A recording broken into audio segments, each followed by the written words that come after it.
Bismillahirrahmanirrahim. Assalamu alaikum. My name is Ali Raza and welcome to Pen Gravity. Dawn newspaper इसके जी हम editorial और opinion का analysis करते हैं with practice question.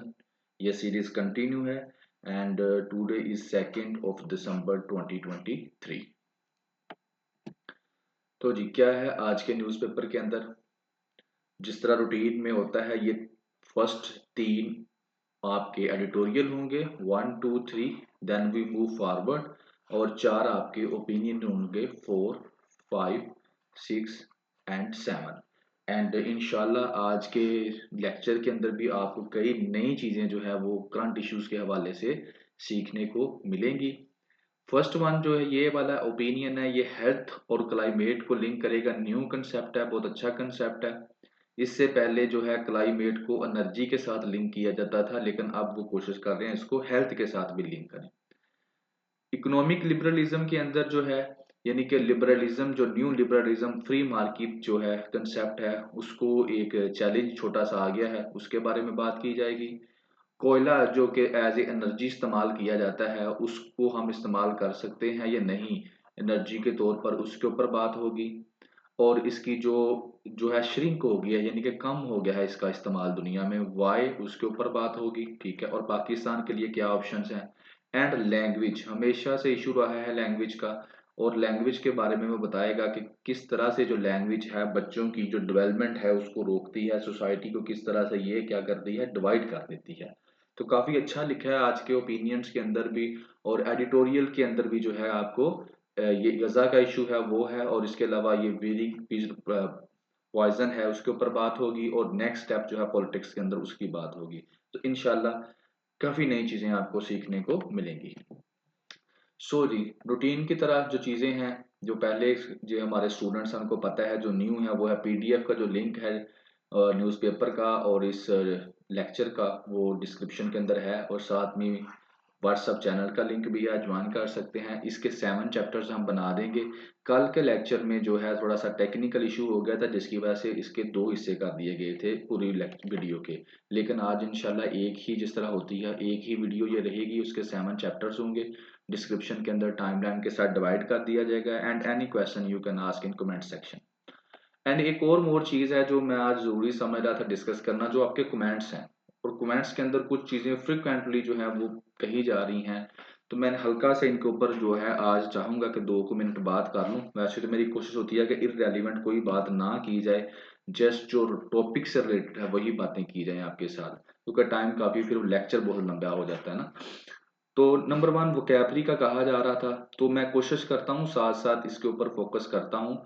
And in future हम प्लान कर रहे हैं, अगर हमको वोकैबलरी के लिए अलहदा से लेक्चर बनाने पड़े तो वो हम बनाएंगे, लेकिन स्टिल राइट नो जो है मैं कोशिश करता हूँ कि साथ साथ जो वर्ड्स हैं कुछ उनके आपको मीनिंग्स जो हैं वो बता दें। लेकिन अगर सारे मीनिंग्स मैं यहाँ पे ही बनाना शुरू कर दूंगा तो ये 1 घंटे के जो अंदर जो मैं चीज़ें एलेबोरेट करता हूँ ये तो 3-4 घंटे ले जाएंगी, तो सारा कुछ यहाँ नहीं हो सकता। तो इसके लिए हम प्लान कर रहे हैं। दूसरा, बच्चे कह रहे हैं कि जी फॉरेन अफेयर को, फॉरेन पॉलिसी मैगजीन को, इनको डिस्कस करें, और यहाँ पर वर्ल्ड टाइम मैगजीन का भी कहा गया। ठीक है, अब वर्ल्ड टाइम जो है ठीक है, ये एक इंस्टीट्यूट है, इन्होंने एक मैगजीन बनाया हुआ है 2000 यानी कि अब, लेकिन इसको जब आप देखते हैं ना, इसके टॉपिक्स बहुत अच्छे लिखे होते हैं और बड़े शाइनिंग होते हैं, लेकिन उनके अंदर वही बातें जो हैं वो आम बातें ही होती हैं, कोई इतनी अच्छी बातें, ये अच्छी से मुराद ये है कि ये ठीक है, मैं ये नहीं कहता ये बुरा है, अच्छा मैगजीन है, आप पढ़ना चाहें तो पढ़ सकते हैं, मैं इसके बारे में कोई राय नहीं देना चाहता। लेकिन जो बच्चे जिन्होंने एमफिल किया हुआ है या जिन्होंने पीएचडी की हुई है, और या फिर जिन्होंने रिसर्च की हुई है, दे नो बेटर कि असल में जो मैगजीन्स जर्नल्स होते क्या हैं, जिनके अंदर जो आर्टिकल्स लिखे जाते हैं विद रेफरेंस जो है चीज़ें बताई जाती हैं, वो होते हैं असल में जो क्वालिटी मटेरियल होता है। ये छोटे छोटे मैगजीन्स होते हैं, आम मैगजीन्स होते हैं, इनके बारे में मैं कुछ नहीं कहना चाहता। ठीक है, foreign affair policy, foreign policy इसको शुरू किया था लेकिन इसको कंटिन्यू नहीं अभी किया। इनके ऊपर भी हम जो है वर्किंग कर रहे हैं कि किस तरह से, क्योंकि हम चाहते हैं जो भी काम करें उसको फिर रूटीन के साथ करें। लेकिन अभी जो गजा का इशू आया है, तो उसके ऊपर फिर इन मैगजीन के ऊपर भी इफेक्ट पड़ा है, इनकी जो अप्रोच है वो न्यूट्रल नहीं रही। ठीक है ना। इंटरनेशनल मीडिया हो गया, इंटरनेशनल जो जर्नलिस्ट हो गए, या इंटरनेशनल आप कह लें जो पब्लिशर हैं, ये हमने ओपिनियन के अंदर भी डिस्कस किया था, इनके ऊपर अफेक्ट हुआ है। तो इनके जो ओपिनियंस हैं और इनकी जो चीज़ें हैं वो अब न्यूट्रल नहीं रहेंगे कुछ अरसे के लिए, जब तक गजा जो है इसका मसला सॉल्व नहीं होता। तो ये न्यूट्रल नहीं रहेंगे, ये डिवर्ज करेंगे टूवर्ड इसराइल। तो इस वजह से भी अभी इनको हमने डिले रखा है। दूसरा, कुछ बच्चों ने कहा कि इंटरनेशनल न्यूज़ जो है वो आप डिस्कस कर दिया करें। तो ओपिनियंस जो होते हैं ना, बेसिकली ओपिनियंस को सिलेक्ट करने का मकसद यही था कि ये जान होते हैं किसी भी न्यूज़पेपर की। अगर एक न्यूज़पेपर दूसरे न्यूज़पेपर से डिफरेंट होता है ना, तो सिर्फ एडिटोरियल्स और ओपिनियन की वजह से डिफरेंट होता है, बाकी जो भी न्यूज़ आप पढ़ेंगे वो सेम ही होती हैं, ठीक है ना। और इसलिए हमने इनको डिस्कस किया, इसके अंदर सारी चीज़ें ही डिस्कस हो जाती हैं, इंटरनेशनल हो या नेशनल हो, जो इम्पोर्टेंट चीज़ें होती हैं। आगे फिर कहा गया कि कुछ स्लाइड्स जो आप न्यूज़ की ऐड कर दें, तो बात फिर वही आ जाती है, लेक्चर बहुत लंबा हो जाएगा करने को, तो हम ये भी कर दें, क्योंकि ये कोई मुश्किल काम नहीं है। असल काम जो टफ होता है वो यही होता है, एडिटोरियल और ओपिनियन। एंड यहिया एक हमारा स्टूडेंट है, रेगुलरली वो हमारे साथ अटैच है, उसने कहा सर एक्सप्रेस ट्रिब्यून के जो है एडिटोरियल और ओपिनियन वो भी ऐड कर दें। तो विद टाइम लगेगा, एक आहिस्ता आहिस्ता से, हमको एक जहर है, क्वालिटी वाला बंदा चाहिए जो इन चीज़ों को डिस्कस करे, आम बंदे की काम नहीं है ये। तो विद टाइम जो हम इन चीज़ों को ऐड करते रहेंगे। फिर एक ने कहा सर व्हाट्सएप ग्रुप बनाएं, उसके अंदर हम काम लिख के जो है वो डिस्कस करें। तो इन सारी चीज़ों को जो आप बताते हैं हम नोट कर लेते हैं, इनके ऊपर डिस्कशन भी करते हैं, और विद टाइम इंशाल्लाह हम ये सारे काम जो भी इम्पोर्टेंट होगा वो करेंगे। एंड फाइनली जो बात है इसके बारे में आपने आज ज़रूर बता देना है कि वॉइस का इशू आ रहा है या नहीं आ रहा, ये काइंडली ज़रूर बताएं। क्या वॉइस की जो है क्वालिटी कैसी है, क्योंकि ये पूरे का पूरा लेक्चर जो होता है इसके अंदर वीडियोस तो मैं अपनी ऐड नहीं करता, पिक्चर तो मैं वॉइस के ऊपर ही सारा फोकस्ड होता है। तो इसके बारे में आप ज़रूर बताएं कि वॉइस की क्वालिटी जो है वो ठीक है या इसको अपग्रेड करने की ज़रूरत है। तो फिर हम इसके ऊपर वर्कआउट करेंगे, क्योंकि एक दो बच्चों ने इसके बारे में भी कहा था। तो ये कुछ कमेंट्स थे, तो होपफुली जिन जिन बच्चों के ये कमेंट्स थे उनको काफ़ी आइडिया हो गया होगा कि कि हम जा कहाँ रहे हैं। और दूसरी चीज़ ये है कि इंशाल्लाह जो भी चीज़ यहाँ पर डिस्कस की जाएगी वो कोई इररेलेवेंट, आपका टाइम नहीं वेस्ट किया जाएगा, आपको क्वालिटी वाली ही चीज़ें देंगे। और दूसरी ये है कि जब आप लेक्चर कंप्लीट होगा उसके बाद आप खुद डिफरेंस फील करेंगे कि क्या कुछ नया सीखा है या नहीं सीखा। जिस दिन आपको लगे कि आपने कुछ नया नहीं सीखा, नेक्स्ट डे आप ये लेक्चर ना देखिएगा। एंड ये स्लाइड है, इस स्लाइड को हमने और सिंपलीफाई कर दिया, ये बिल्कुल वाइट हुआ करेगी, और इसके अंदर जो नई चीज आया करेगी वो हम उसको येलो शेड में कर दिया करेंगे, ताकि जब आप देखें, अगर आप रेगुलर हमारे जो स्टूडेंट्स हैं उनको रोज रोज इसको पढ़ने की जरूरत ना पड़े, तो वो जस्ट जो है लिंक क्लिक करें और जो येलो शेड वाला वर्ड्स होंगे बस वो पढ़ लें। वो हम जो नया अपडेट करेंगे उसको येलो शेड के अंदर लिख देंगे। बाकी ये करंट जो ग्लोबल इश्यूज चल रहे हैं उनकी हैं लिस्ट, इनको आप पढ़ लें, और ये जो करंट नेशनल इश्यूज चल रहे हैं ये उनकी लिस्ट है, इसको अपडेट करते रहेंगे। एंड फाइनली जो है ये आपका काम है, ये आपने करना है, ठीक है ना। और कमेंट्स करके हमको ज़रूर बताना है कि वेयर आप क्या सीख रहे हैं या नहीं सीख रहे। और वॉइस के बारे में जैसे आप मैंने कहा, वॉइस का हमें ज़रूर आपने रिप्लाई देना है। तो जी चलें शुरू करते हैं आज का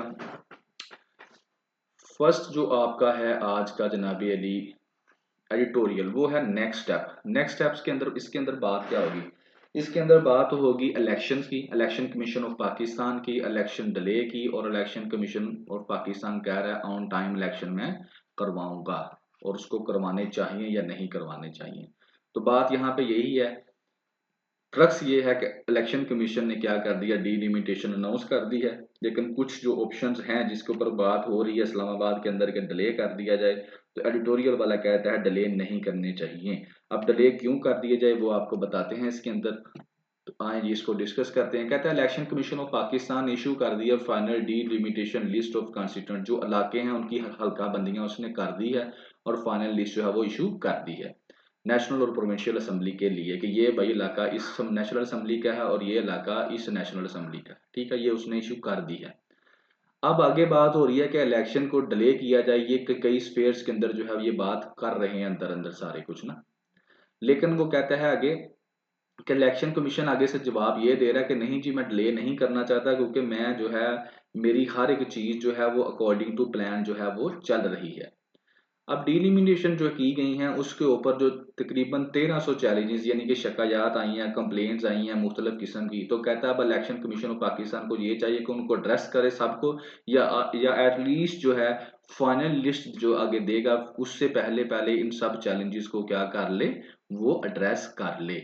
एक तो ये वजह बताई जा रही है कि डिले करने की। दूसरा आगे दो और वजूहात हैं, दो पिटिशंस जो दी गई हैं इलेक्शन कमीशन ऑफ पाकिस्तान को, वो क्या है कि आप क्यों आप डिले कर दें, वो ये इस वो बात ये की जा रही है कि जनाब नंबर एक तो जो कोल्ड वेदर है ना, ठंडा मौसम जो है खासकर नॉर्थन एरियाज के अंदर बर्फबारी होती है इस कोल्ड वेदर के अंदर फरवरी के अंदर, तो इससे क्या होगा वोट डालने की लोगों को मुश्किल पेश आएगी, ये फजलुर रहमान साहब ने कहा था। और दूसरी जो आ रही है कि बलूचिस्तान के अंदर जो है सिक्योरिटी सिचुएशन अच्छी नहीं है, जिसकी वजह से आप देख रहे हैं कि आए दिन जो है हमारे लॉ इन्फोर्समेंट वाले भाई हैं, हमारे जो फौजी भाई हैं उनके ऊपर अटैक हो रहे हैं। तो ये जो सिक्योरिटी की सिचुएशन है ये भी अच्छी नहीं है। तो इन दो चीज़ों की वजह से ये कहा गया है कि इलेक्शन कमीशन ऑफ पाकिस्तान को इलेक्शंस डिले कर देने चाहिए। और एक तीसरी रीज़न एक और भी डाली जा रही है कि जो रीज़न जो है ना वो ये है कि यानी कि ये ज़हर है, इससे क्या होगा कि रिस्पेक्टिव जो सिक्योरिटी सिचुएशन की वजह से वो वाले जो इलाके हैं वो डिस्टर्ब होंगे, वो वाले डिस्ट्रिक्ट तो कहना। लेकिन तीसरी वजह एक और भी बताई जा रही है कि जो पाकिस्तान की इकोनॉमी है ना वो अभी थोड़ा सा स्टेबलाइज होना शुरू हुई है। तो अभी थोड़ा सा हमें क्या चाहिए, टाइम चाहिए इसको मोर स्टेबल करने का, ताकि ये स्टेबल हो जाए तो उसके बाद हम इलेक्शन करवाएं। तो एक दो तीन ये वजूहत, और चौथी जो ये चैलेंजेस थे, ये चार चीज़ों को लेकर जो है ना एक अंदर कह लें कि गपशप हो रही है, बातें हो रही हैं कि हम इसको इलेक्शंस को क्या करें, डिले करवा दें। ठीक है। लेकिन इलेक्शन कमीशन एडिटोरियल वाला ये कहता है कि इलेक्शन कमीशन ऑफ पाकिस्तान को ये सब चीज़ों को इग्नोर कर देना चाहिए, और जो उसने सुप्रीम कोर्ट से कमिटमेंट की थी कि मैं 8 फरवरी को इलेक्शन करवाऊंगा, उसको उस कमिटमेंट के ऊपर कायम रहना चाहिए। और उसको चाहिए कि वो अपनी फाइनल डिलिमिटेशन लिस्ट जो उसने इशू कर दी है ना, अब वो ये उसको बगैर टाइम ज़ाया किए अब नेक्स्ट स्टेप क्या लेना चाहिए, इलेक्शन का शेड्यूल जो है ना वो दे देना चाहिए। जब वो एक फॉर्मल इलेक्शन शेड्यूल दे देगा ना इलेक्शन कमीशन ऑफ पाकिस्तान, तो ये क्या, इससे क्या होगा, प्रेशर पड़ जाएगा स्टेट के ऊपर, और जो भी पॉलिटिकल पार्टीज हैं वो क्या करना शुरू कर देंगी, वो इकट्ठा तैयारी करना शुरू कर देंगी, ना कि वो ये सोचना शुरू कर देंगे कि इलेक्शन को हम जो है वो डिले करवाएं। तो नेक्स्ट स्टेप से मुराद उसका यही है कि आपने एक काम कर लिया है ना, तो अब आप मूव करें नेक्स्ट स्टेप के ऊपर, फॉर्मल शेड्यूल जो है वो दे दें। तो ये था इलेक्शन कमीशन ऑफ पाकिस्तान के बारे में जो कंटिन्यू अपडेट है इलेक्शंस के बारे में, उसके ऊपर ये जो सारे का सारा एडिटोरियल जो है वो लिखा गया। ये पिक्चर है, इसको मैंने यहीं पे फिट करना मुनासिब समझा क्योंकि इसी टॉपिक से रिलेटेड है, इलेक्शन से टॉपिक से रिलेटेड था। तो लीगल चैलेंज जो है वो अब इमरान खान के सामने हमने लास्ट टाइम डिस्कस किया था, इंट्रा पार्टी इलेक्शन करवाए तो उसके बाद वो बल्ले का क्या हकदार बनेगा, वरना ये वाला जो है बल्ला जो है एज ए क्या उसे कहते हैं, जो दिया जाता है इंतखाबी निशान जो है वो उसे वापस ले लिया जाएगा।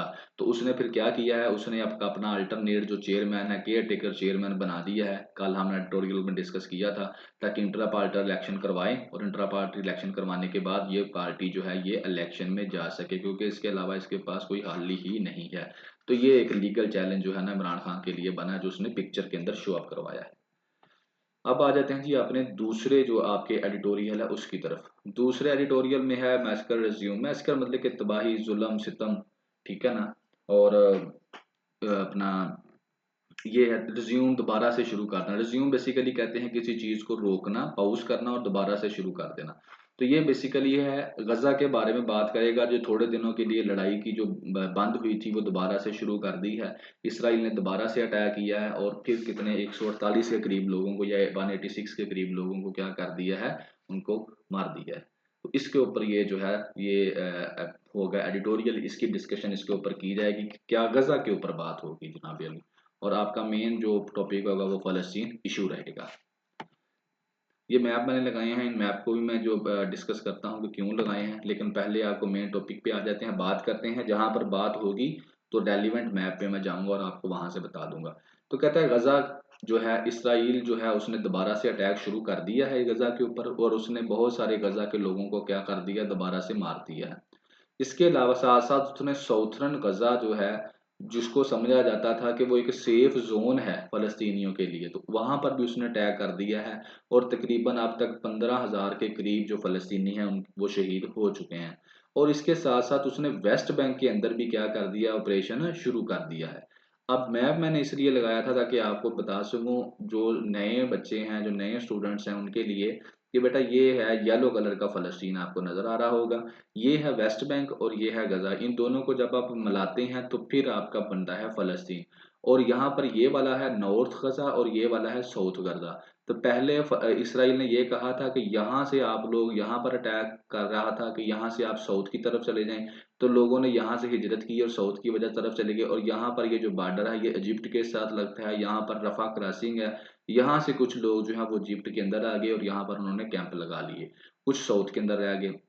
तो नॉर्थ के अंदर यानी कि सारे का सारा काम जो था वो हो रहा था। लेकिन अब क्या है, इसराइल ने नॉर्थ के साथ साथ साउथ के ऊपर भी अटैक करना शुरू कर दिया, जहां पर उसने कहा था लोगों को वो चले जाएं। तो मतलब यह है कि इस पूरी की पूरी पट्टी के ऊपर उसने, गजा की पट्टी के ऊपर जो है अपना ऑपरेशन शुरू कर दिया। एक चीज तो वो, साथ ही साथ उसने इस तरफ भी अटैक करना शुरू कर दिया, वेस्ट बैंक के अंदर भी जो मुसलमान रहते हैं वहां पर भी उसने काम पहले से शुरू था, दोबारा से शुरू कर दिया है।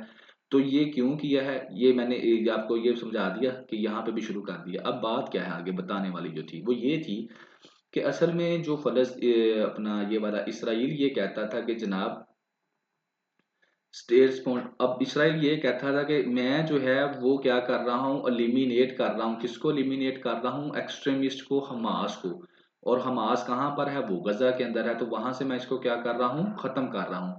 लेकिन अब उसने जो अटैक शुरू कर दिए ना अपना वेस्ट बैंक के ऊपर भी, तो वेस्ट बैंक के ऊपर उसके वहां पर किसकी गवर्नमेंट है, फलस्तीनियन अथॉरिटी की। तो पहले वो ये कहता था कि मैं विलिंग हूँ कि मैं वर्क करूँ विद द मॉडरेट फलस्तीनियन अथॉरिटी, यानी कि मैं हमास के साथ जो है, यहाँ पर है हमास क्या, हमास की गवर्नमेंट और यहाँ पर है फलस्तीनियन अथॉरिटी। तो वो कहता था कि मैं हमास के साथ जो है वो काम नहीं कर सकता, ठीक है ना, तो मैं इनके साथ जो फलस्तीनियन अथॉरिटी है इनके साथ मिलकर जो है वो काम करूंगा, यानी कि यहाँ पर जो है गवर्नमेंट इंस्टॉल करेंगे हम मिलकर। लेकिन अब उसने वेस्ट बैंक के ऊपर भी अटैक करने शुरू कर दिए हैं, तो इससे समझ आता है कि इसराइल कितना झूठा है, कितने डबल स्टैंडर्ड्स के ऊपर वो जो है उसके मामलात हैं। तो ये वो बात करना चाहता है। अब वो आगे कहता है कि जनाबी अली अब क्या है, दोबारा से अटैक शुरू हो गया, तो फलस्तीनियों को बस इतना टाइम दिया गया कि जो आपके फोत हो चुके हैं उनको आप दफना लें और आगे आप प्रीपेयर हो जाए नई कब्रें खोदने के लिए, ठीक हो गया।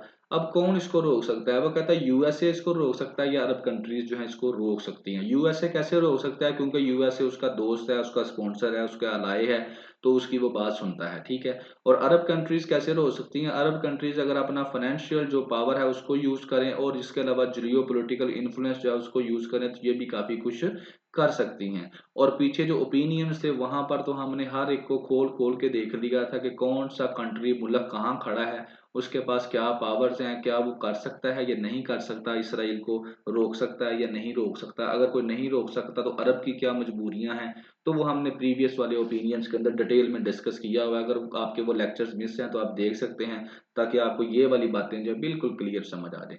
तो ये वो ओपिनियन वाला कहता है कि ये जो है वो रोक सकते हैं। अदरवाइज वो कहता है अगर ये नहीं ना रोकेंगे, फलस्तीनियों के ऊपर वो अटैक करते रहेंगे, फलस्तीन मरते रहेंगे, तो फिर ये जो नारा लगाते हैं ना इंटरनेशनल लेवल के ऊपर, रूल बेस्ड ऑर्डर हो, कि दुनिया को हम चलाएंगे रूल बेस्ड ऑर्डर के साथ, तो ये बिल्कुल गलत है, खोखला नारा है। फिर ये नारा लगाना आप लोग क्या कर दें, छोड़ दें। और ये है एक मैप, ये इस मैप से आपको जो है फलस्तीन की हिस्ट्री का बिल्कुल क्लियर आइडिया हो जाएगा कि 1917 के अंदर जो है ये था असल में फलस्तीन। बेलफर डिक्लेरेशन होता है, यहाँ पर जनाबी अली वो आते हैं, ठीक है ना। और फिर उसके बाद 1948 से लेकर 1967 का जो इरा है उसके अंदर आहिस्ता आहिस्ता जो है आपको यहाँ पर बिल्कुल इसराइल नजर नहीं आ रहा, लेकिन आस्ता आस्ता वो इलीगल सेटलमेंट्स यानी कि आते हैं, रहना शुरू करते हैं। उसके बाद वार्स होती हैं, तो ये फिर इनको सुकेड़ कर जो फलस्तीनियों को इतने हिस्से में डाल डाल दिया जाता है। एंड 1967 से लेकर 1993 तक फिर दोबारा जो है इनका जो एरिया है इसके ऊपर भी क्या कर दिया है इसराइल वाले, आगे जाकर क्या करें, इलीगल सेटलमेंट्स कर रहे हैं।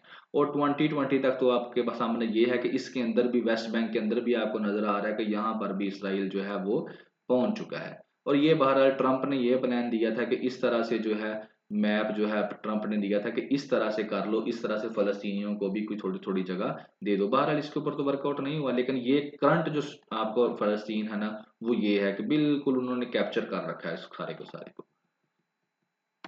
आगे आ जाता है आपका जो थर्ड एडिटोरियल। थर्ड एडिटोरियल के अंदर क्या करता है जी, वीडिंग पॉइजन यानी कि जहर को पहना हुआ है बच्चों ने, उसके ऊपर बात करता है। बात ये करता है कि मुख्तलिफ किस्म के हम जो है ज्वेलरी ले लेते हैं बच्चों के पहनने के लिए, मुख्तलिफ किस्म के जो हम लेते हैं, यानी कि बेसिकली उसका कहने का मतलब है ज्वेलरी होगी या ऐसी चीजें जो बच्चे पहनते हैं, ठीक है ना। तो वो ऐसे एलिमेंट से बनी होती हैं जो आपकी बॉडी को नुकसान पहुंचाते हैं, आपकी बॉडी के लिए वो ठीक नहीं होते, उसके आपकी बॉडी के ऊपर नेगेटिव इम्पैक्ट्स होते हैं। तो इन चीज़ों को जो कराची यूनिवर्सिटी की जो एक स्टडी है उसने हाईलाइट किया है, तो इसके ऊपर वो बात करेगा। वो कहता है कराची यूनिवर्सिटी ने एक रिसर्च किया है और उसके ऊपर से ये क्या चिल्ड्रन जो है उन्होंने ऐसी ज्वेलरी पहनी हुई है जो कि टॉक्सिक मटेरियल से बनी हुई है। 74% जो उन्होंने सैंपल लिए थे ना, उनमें से 74% ऐसे थे जो कंटेन थे dangerous level of lead and cadmium. Lead and cadmium जिन्होंने केमिस्ट्री पढ़ी हुई है उनको बिल्कुल क्लियर होगा। इसके अलावा भी आपको पीरियोडिक टेबल केमिस्ट्री का पढ़ा है, वहां पे आपको पता है ये एलिमेंट्स होते हैं लेड और कैडमियम, जिस तरह कार्बन है, हाइड्रोजन है, तो ये क्या है, डेंजरस लेवल तक उनके अंदर वो है वो पाई जाती है। तो इंटरनेशनल स्टैंडर्ड जो हैं वो कुछ सेट हैं, उनके अंदर यूएसए और यूरोपियन यूनियन ने कुछ रेगुलेटरी लिमिट्स रखी हुई हैं कि कोई भी हैवी मेटल जो चिल्ड्रन की प्रोडक्ट्स के अंदर इस्तेमाल की जाएगी, जिसको चिल्ड्रन पहनेंगे, तो वो कुछ स्टैंडर्ड्स होंगे, उससे ज्यादा आप जो है वो हैवी मेटल्स जो हैं उससे ज्यादा इस्तेमाल नहीं कर सकते उनकी क्वांटिटी। तो कहता है ये स्टैंडर्ड्स जो हैं ये सिर्फ गाइडलाइन नहीं है बल्कि इन्फोर्सेबल रूल्स हैं, इनको आप इन्फोर्स कर सकते हैं। लेकिन पाकिस्तान की बात फिर वो आगे जाकर करता है कि हमको भी क्या है सिमिलर सेफ्टी स्टैंडर्ड जो इंटरनेशनल स्टैंडर्ड है उनको क्या करना चाहिए, हम लोगों को इन्फोर्स करना चाहिए। अब सेफ मटेरियल जो है जैसे कि नॉन टॉक्सिक प्लास्टिक होगी उससे आप चीजें बना लें, अनट्रीटेड मेटल्स होगी जैसे स्टेनलेस स्टील हो गया, स्टर्लिंग सिल्वर हो गया, उनसे आप बना लें, नेचुरल फैब्रिक से बना लें, तो इनको आप इस्तेमाल कर सकते हैं। और ना के जो ऐसे मटेरियल जो हैं जिनके अंदर लेड और कैडमियम बहुत ज्यादा तादाद में पाई जाती है, इनको आप लोग यूज करें। अब इनको क्यों यूज किया जाता है, क्योंकि इनसे जब आपको चीज बनाते हैं तो आपकी जो कॉस्ट है मैन्युफैक्चरिंग वो बहुत कम होती है। और इसके अलावा इनके अंदर रिसाइकल्ड इलेक्ट्रॉनिक वेस्ट जैसे आप लोगों को पता है आपकी इलेक्ट्रॉनिक्स को चीज खराब हो जाती है, आप बेच देते हैं, तो उनको कबाड़िए क्या करते हैं तोड़ के उनके अलग-अलग पीसेस कर लेते हैं, और कई तो बहुत ही सस्ती फिर बाद में तोल के आप वो बेचते हैं। तो उनको क्या किया जाता है, रिसाइकल किया जाता है, और रिसाइकल करने के बाद उनसे क्या किया जाता है, मुख्तलिफ किस्म के ऑर्नामेंट्स जो हैं, ज्वेलरी जो है वो बनाई जाती है जो बच्चे इस्तेमाल करते हैं। तो ये क्या सस्ती तो पड़ जाती है, लेकिन वो क्या करती है बच्चों के लिए तबाही का सबब बनती है। कैसे बनती है वो आगे आपको डिस्कस करता हूँ कि क्या क्या इफेक्ट्स होते हैं उससे बच्चों के ऊपर। तो इसको कहते हैं स्ट्रिक्टली रेगुलेट करना चाहिए और अवॉइड भी करना चाहिए। हेल्थ की इम्प्लीकेशन को कहता है हम जो इग्नोर नहीं कर सकते। और इन हैवी मेटल से क्या होता है, क्या क्या होता है, कैन कॉज मेंटल रिटार्डेशन, जहनी रिटार्डेशन, न्यूरोकोग्निटिव डिसऑर्डर, बिहेवियरल डिसऑर्डर।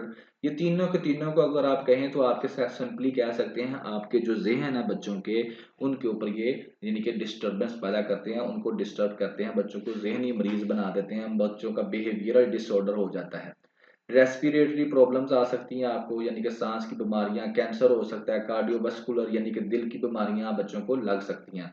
अब कैसे लग सकती हैं ये तो इसने इसके अंदर डिस्कस नहीं किया, लेकिन उसमें यही हो सकता है कि अब आपकी बॉडी के अंदर भी आपको पता है आयरन है, ठीक है, आपकी बॉडी के अंदर कैल्शियम है, सारी ये चीजें वही वाली हैं, तो इनकी जो लेड और इस तरह की जो हैवी मेटल्स हैं, तो में हो सकता है कि वो आपकी बॉडी के अंदर जो बैलेंस है उसको डिस्टर्ब करें, तो यही हो सकता है। आगे वो कहता है इसको अब हम कैसे कंट्रोल करें जी।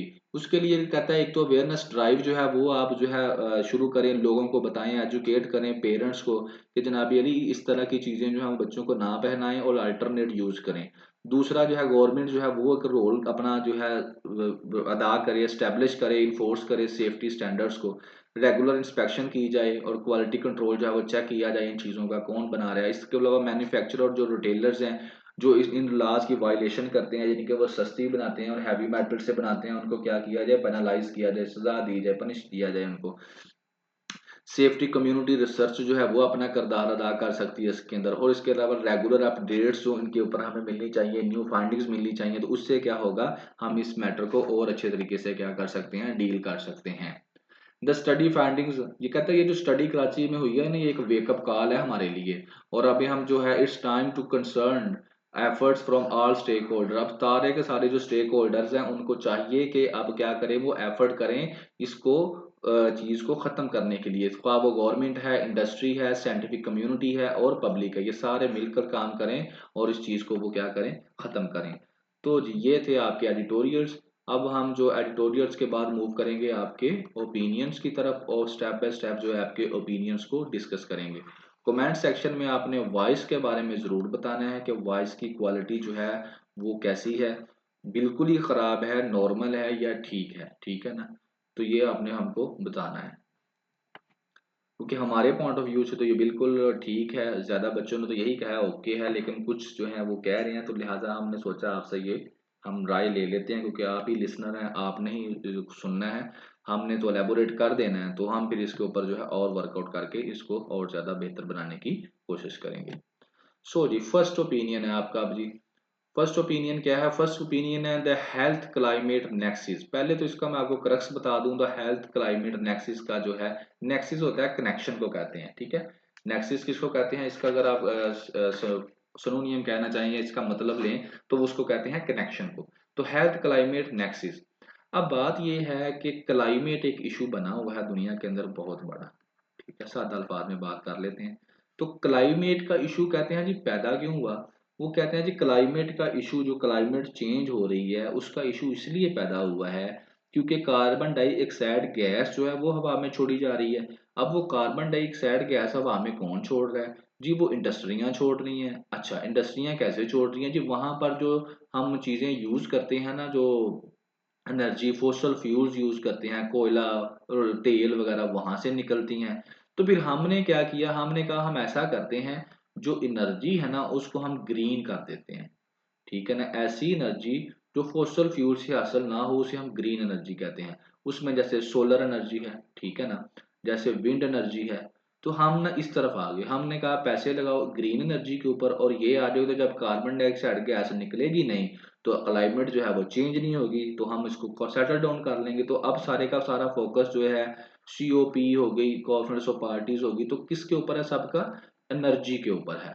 लेकिन अब इसके साथ साथ एक और भी इशू हमारे सामने आ गया जिसके ऊपर वो बात करेगा, वो है हेल्थ का। वो अब कहता है कि ये तो ठीक है, आप एनर्जी के ऊपर फोकस तो कर रहे हो, मगर जो क्लाइमेट है, क्लाइमेट की चेंजिंग की वजह से अब क्या हो रहा है, लोग अफेक्ट होना शुरू हो गए हैं। तो एनर्जी का जब सोल्यूशन होगा वो तो तब का होगा ना, लेकिन अब जो लोग अफेक्ट हो रहे हैं उनके लिए भी तो कुछ करो, उनकी सेहत जो है वो बहुत ज्यादा अफेक्ट हो रही है। लिहाजा अब क्लाइमेट वालों को चाहिए कि वो हेल्थ को भी साथ साथ लेकर चलें, ठीक है, ताकि हेल्थ वाले जो इससे डिस्टर्ब हो रहे हैं उसके ऊपर भी काम किया जाए, उनको भी पैसे दिए जाएं और उसको भी काउंटर मेजर्स किए जाएं। तो आज वो डिस्कस करेगा क्लाइमेट को हेल्थ के हवाले से, आपको ये बताएगा इसके अंदर कि क्लाइमेट की चेंज की वजह से लोगों की सेहत कैसे खराब हो रही है, कौन कौन से लोगों की हो रही है, कितनी हो रही है, कितनी ज्यादा हो रही है, क्या तबाही हो रही है। तो ये वो डिस्कस करेगा। और इसको मैं अगर क्रक्स में ये मैंने लिख दिया है कि क्लाइमेट चेंज मेन आपका टॉपिक है। पहले सीओपी का फोकस था एनर्जी जो मैंने यहाँ पर बताया। अब न्यू जो कंसेप्ट है वो है क्लाइमेट और हेल्थ का। अब जो है वो कह रहे हैं सीओपी को वो फोकस करे हेल्थ के ऊपर भी। और हेल्थ जैसे वुमेन्स की हेल्थ, खास तौर पर प्रेग्नेंट वुमेन्स की हेल्थ, इससे जब हीट वेव्स होती हैं तो उससे बहुत ज्यादा खराब होती है, ठीक है। और न्यू बोर्न जो चिल्ड्रन है उनकी हेल्थ के ऊपर फर्क पड़ता है। यहाँ तक उसने कहा, उन्होंने कह दिया कि जेंडर बेस्ड वायलेंस भी इससे क्या हो रही है, बढ़ रही है, कि हीट की वजह से या क्लाइमेट की तबाही की वजह से घरों के अंदर लड़ाइयाँ, औरतों के ऊपर तशद्दुद जो है वो भी बढ़ रहा है। ज़ाहिर है क्यों बढ़ रहा है, क्योंकि जब हीट ज़्यादा होगी तो फिर क्या होगा, फसलें कम पैदा होंगी, खाने की किल्लत होगी, लोगों का रोजगार कम होगा, लोग इकोनॉमिकली डिस्टर्ब होंगे। जब लोग इकोनॉमिकली डिस्टर्ब होंगे तो लोग साइकोलॉजिकली भी डिस्टर्ब होंगे। जब लोग साइकोलॉजिकली डिस्टर्ब होंगे तो लोगों के घरों में लड़ाइयाँ भी होंगी, और जब लोगों के घरों में लड़ाइयाँ होंगी तो अल्टीमेटली फिर जो मर्द है वही औरत को मारेगा, जो हमारा साउथ एशिया का एक कल्चर है। तो फिर वो जब उसको मर्द अपनी जिम्मेदारियां नहीं निभा सकेगा तो फिर लड़ाई होगी, जब लड़ाई होगी तो फिर वो वायलेंस पे आएंगे। तो उससे भी क्या है, जेंडर बेस्ड वायलेंस जो है वो बढ़ रही है। तो अब वो कह रहे हैं जो लॉस एंड डैमेज फंड जो बना रहे हैं उसके अंदर हेल्थ को भी काउंट कर लें। तो जनाब ये है आपका आज का ये वाला ओपिनियन, इसके अंदर ये डिस्कशन होगी। चलिए अब इसको मैं अब ओवरव्यू दे देता हूँ, जो आपको मैंने चीज़ें बताई हैं उनकी जो फैक्ट्स एंड फिगर्स के हवाले से। कहता है कि क्लाइमेट चेंज जो है ना अब उसको देखा जा रहा है हेल्थ के लेंस से। पीपल कहता है मर रहे हैं दुनिया में एनुअली एक्सट्रीम वेदर की वजह से, ठीक है ना। और इसके अंदर एक्सट्रीम वेदर के अंदर क्या क्या आ जाता है, हीट वेव्स आ जाती हैं, फ्लड्स आ जाते हैं, ठीक है ना, और जोनोसिस आ जाती हैं, वाटर एंड वेक्टर बोर्न आ जाते हैं, इलनेस आ जाती है। तो ये क्या है, इन सब से यानी कि ही क्लाइमेट चेंज की वजह से, एक्सट्रीम वेदर की वजह से लोग क्या रहा दुनिया के अंदर मर रहे हैं। पहले लोग मरते थे इन्फेक्शन की वजह से, डिसीजेस की वजह से, ठीक है ना, तो अब लोग मर रहे हैं क्लाइमेट की प्रॉब्लम की वजह से। और WHO कहता है कि 2030 से लेकर 2050 तक जो है ना क्लाइमेट चेंज की वजह से हो सकता है 2.5 लाख बंदा जो है एडिशनल डेथ हो जाए हर साल। कितना, 2.5 लाख। 2.5 लाख वो होगा जिसको कोई बीमारियां नहीं होंगी मगर क्लाइमेट चेंज के इफेक्ट्स होंगे। और ये जो है इससे क्या होगा, अंडर न्यूट्रिशन, खाने को कम मिलेगा लोगों को, मलेरिया हो जाएगा, डायरिया हो जाएगा, और हीट स्ट्रेस हो जाएगी। तो इन चीजों की वजह से तकरीबन 2.5 लाख बंदा जो है 2030 से 2050 तक जो है हर साल जो है वो मरेगा एक्स्ट्रा। अब वो कहता है 3.8 बिलियन दुनिया की आबादी है, और उन्हीं में से आधी जो आबादी है ना वो क्या है, वो हीट की जो प्रॉब्लम है, एक्सट्रीम हीट उसको पड़ती है, ठीक है ना, जून और अगस्त के महीने में। यानी कि उसको धूप सेकनी पड़ती है बहुत जबरदस्त, जैसे हमें पाकिस्तान में सामना करना पड़ता है, तो आधी आबादी को सामना करना पड़ता है, दुनिया की आधी आबादी को। और इस तरह कहते हैं कि इन सब में से भी जो वुमेन है ना वो सबसे ज्यादा इम्पैक्ट होती हैं, पर्टिकुलरली प्रेग्नेंट वुमेन्स होती हैं, उनके ऊपर इसका बहुत ज्यादा असर होता है। तो कहते हैं एक्सपोज टू एक्सट्रीम हीट जो है इससे क्या हो जाती है, maternal and infant mortality morbidity, यानी कि जो वुमन होती है ना प्रेग्नेंट, जब वो ज्यादा धूप के अंदर निकलती हैं या एक्सट्रीम हीट जो होती है आपको पता है लो चलती है, तो उससे क्या होता है जो बच्चे होते हैं उसकी बर्थ के ऊपर भी असर पड़ता है, बच्चे की सेहत के ऊपर भी असर पड़ता है जो बच्चा पैदा होता है। आगे वो कहता है जो नेक्सिस है ना, तल्लक है between climate change and maternal and child health, ये बड़ा स्ट्रॉन्ग है कि क्लाइमेट चेंज की वजह से जो है माँ के ऊपर और बच्चे की हेल्थ के ऊपर जो असर पड़ता है ये भी पड़ता है। और इसको वो कहता है कि COP28 के अंदर कराची के अंदर जो है एक ऑर्गेनाइज की, COP28 से पहले एक प्रोग्राम ऑर्गेनाइज किया गया था कराची के अंदर, आगा खान यूनिवर्सिटी ने किया था, वहां पर यही बात की थी कि जब औरतों की हेल्थ जो है ना वो इम्प्रूव होगी ना, तो इससे क्या होगा, सिर्फ एक बच्चे की हेल्थ इंप्रूव नहीं होगी बल्कि हमारे पूरे मुआशरे की हेल्थ जो है वो क्या होगी, इंप्रूव होगी। और उसने कहा कि वुमेन सिर्फ is not only the agent of change but custodian of indigenous knowledge. यानी कि उसने यही कहा कि जब जो है एक बच्चे की माँ की हेल्थ इंप्रूव होगी तो बच्चे की हेल्थ इंप्रूव होगी, जब बच्चे की हेल्थ इंप्रूव होगी तो पूरी सोसाइटी की हेल्थ इंप्रूव होगी। और माँ की हेल्थ जो है वो डिपेंडेंट किसके ऊपर है, वो डिपेंडेंट होगी है क्लाइमेट चेंज के ऊपर। आगे वो कहता है जो एक्सट्रीम हीट है ना उससे क्या हो रहा है, इंक्रीज हो रही है gender based violence. Gender based violence उससे बढ़ रही है, यानी कि मर्द और औरत के दरमियान जो लड़ाई है, औरत के ऊपर जो तशद्दुद है वो बढ़ रहा है। और वो कहता है कि एक स्टडी जो है कंडक्ट की गई है इंडिया के अंदर, पाकिस्तान के अंदर और नेपाल के अंदर, देखा गया है कि 2010 से 2018 के अंदर ये चीज देखी गई है कि 1 डिग्री जो सेल्सियस टेम्परेचर राइज हुआ है ना एवरेज, ठीक है ना, एनुअल टेम्परेचर, उससे 6.3% इंक्रीज हुआ है incidents of physical and sexual domestic violence. यानी कि 1% इंक्रीज किसमें, 1% इंक्रीज टेम्परेचर में, और उससे 6.3% जो इंक्रीज हुआ है किसके अंदर, जो physical and sexual domestic violence है उसके अंदर। और इससे वो कहते हैं 1,94,871 वुमेन जिनकी उम्र 15 से 49 ईयर की है वो डिस्टर्ब हुई हैं। अब खुद देख लें हद मुक गई है कि किस तरह से उन्होंने इंटेलेक्चुअल लेवल है ना कि जो आपकी क्लाइमेट चेंज है उसको किस तरह से उन्होंने लिंक कर दिया है, जो घरों में लड़ाई होती है औरतों के ऊपर तशद्दुद होता है। तो वो मैंने आपको बता दिया है कि क्लाइमेट चेंज जो है वो क्या कर रहा है, वो फूड की प्रॉब्लम पैदा करेगा, shortage of food, economic activity कम हो जाएगी, लोगों का रोजगार चला जाएगा। तो फिर जब घरों में रोजगार नहीं होगा, खाना नहीं होगा, तो फिर लड़ाई ही होगी। तो वो ही चीज ये आपने उन्होंने बता दिया आपको। फिर वो आगे कहता है कि एक्सट्रीम हीट के साथ साथ जो एयर पोल्यूशन है ना उसने भी क्या है, हेल्थ के ऊपर जो है वो बुरा असर किया है। और इसके ऊपर वो बताता है कि पहला जो एक 9 साल की बच्ची थी इला किसी, वो 2020 के अंदर लंदन में फौत हो गई थी सांस की बीमारी की वजह से, और दुनिया में उसको पहला जो है केस ऐसा किया गया था जिस पहली बचीत करार दे दिया गया था जो कि जिसकी जान गई थी एयर पोल्यूशन की वजह से। तो एयर पोल्यूशन कहता है कि इंसानों की जिंदगी को हर स्टेज पर इम्पैक्ट करती है। जैसे कि अभी थोड़े दिन पहले रिपोर्ट में भी डिस्कस किया गया था कि लाहौर वालों की जिंदगी 5 से 7 साल जो है वो कम हो जाएगी। क्यों? क्योंकि वो एक गंदी हवा के अंदर वो रहते हैं। और यही वाली बात जो है, ये भी यही बात है। और इसमें भी यही बताया जा रहा है कि एयर पोल्यूशन की वजह से जो लोगों की हेल्थ है वो डिस्टर्ब हो रही है, मेंटल हेल्थ भी डिस्टर्ब हो रही है, और लोगों की जो कॉग्निटिव एबिलिटीज हैं वो डिस्टर्ब हो रही हैं। ठीक है ना? और एज भी जो है वो कम हो रही है। इसी तरह जो आगे वो कहता है, एक एयर क्वालिटी लाइफ इंडेक्स के बारे में बात की गई, जिसमें बताया गया कि बांग्लादेश, इंडिया, नेपाल और पाकिस्तान, यहाँ पर जो जिंदगी है वो 5 साल जो है वो लोगों की जो है लॉस, 5 साल तक की जिंदगी जो का लॉस हो रहा है लोगों का, यानी कि कम हो रही है। आगे वो कहता है सीओपी जो कॉन्फ्रेंस ऑफ पार्टी जितनी भी हुई है उनका फोकस किसके ऊपर रहा है? एनर्जी के ऊपर रहा है। लेकिन अब क्या है कि उनको चाहिए कि वो अपना फोकस जो है हेल्थ के ऊपर भी करें, क्योंकि it is the greatest threat for the century after all, कि जो है अब हेल्थ जो है वो क्या है उसके ऊपर भी फोकस करना चाहिए। कहाँ से? एनर्जी के साथ साथ हेल्थ को भी देखना चाहिए।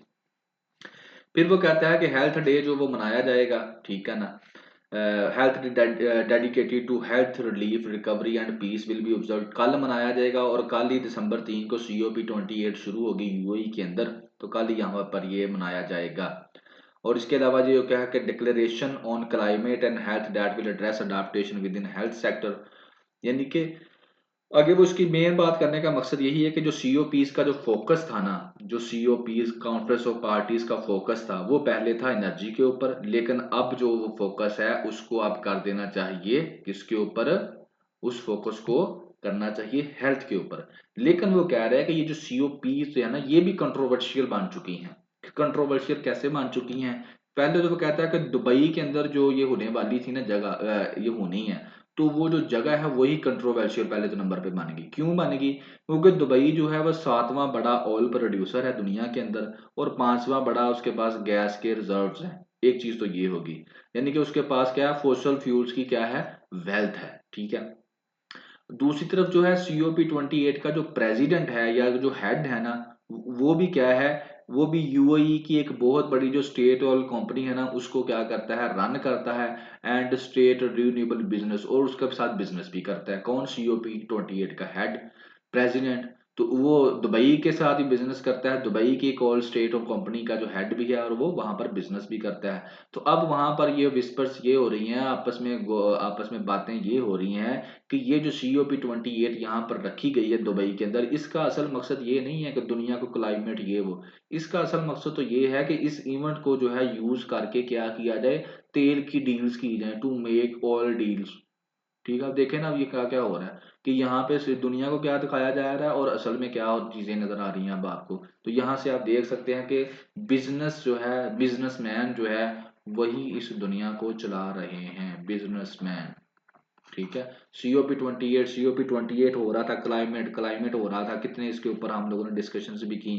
और ये हो भी रही है, ऐसा नहीं है कि ये हो नहीं रही, हो रही है, दुनिया को दिखाया जा रहा है। लेकिन देखें बैकग्राउंड में ये चीज है, बैकग्राउंड में ये हो रहा है। आगे वो कहता है कि सूरत हाल को देखते हुए आप जो साउथ वाले हैं उनको चाहिए कि वो अपना होमवर्क खुद ही कर लें, अपना डाटा खुद ही कलेक्ट करें, अपना क्वालिटी एनालिसिस करें, अपने अब देखें कि हमारे पास फंड कितने हैं, और इसके साथ साथ ठीक है COP वालों को भी साथ में ऐड रखें, वहां पर अपना जो है लॉस एंड डैमेज फंड बना हुआ है, उस लॉस एंड डैमेज फंड के अंदर वो कोशिश करें अपना डाटा दें, और उनसे जितने पैसे ले सकते हैं वो अपने पैसे ले लें, और अपनी हेल्थ के ऊपर वो क्या करें? उन पैसों को खर्च करें। और वो कहता है ये अब जो अब जो टाइम आ चुका है, अब तो एक किस्म की हेल्थ इमरजेंसी जो है ना वर्ल्ड को देखनी फेस करनी पड़ रही है। तो अब फेस करनी पड़ रही है, और face in the future, future के अंदर भी ये फेस करेगा वर्ल्ड जो है। और इसलिए काम की जरूरत इस उम्र की है कि मिलजुल कर जो है वो काम किया जाए।